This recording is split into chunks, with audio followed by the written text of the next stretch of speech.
The first part is that the kids, they're learning investment principles. And so they'll learn the idea of sort of bubble stocks, fixed income, being conservative, being diversified. You can teach a lot of different things in there. The thing that really helps out, though, is it helps them make decisions together.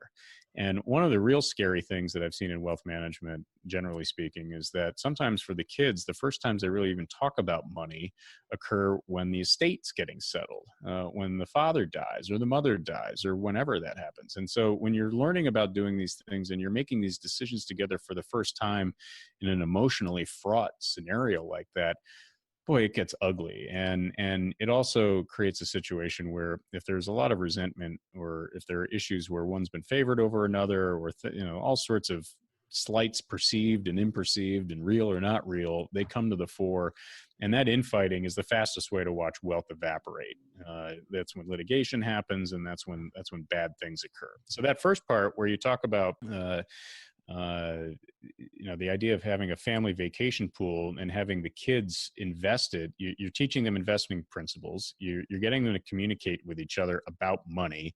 And then finally, the third part is they're accountable. There's no money in the fund. You're not doing it. So, the parents have to buy into it too. But I think it's an interesting family exercise. The second family exercise is the idea of shared philanthropy, or the idea you get, let's say you have three kids and $4 to give away. Well, you give each kid $1 to give away, and it gives you a lot of data points about what's important to kids, the kids individually. They want to give to, one wants to give to cancer research, one wants to save the whales, one wants to create clean water in Africa or something like that. That's neat.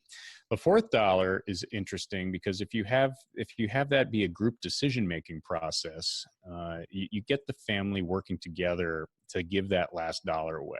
It's a great way to transmit family values from the older generation to the next generation, and it's another way for the family to work together on something around money and move it forward. And I think that's those are three exercises that I think, from an entrepreneur's perspective, they're simple, they're small, they don't deal with the business, and it's a backdoor way to really teach kids a lot of different financial concepts that a typical lecture course is never going to quite get to.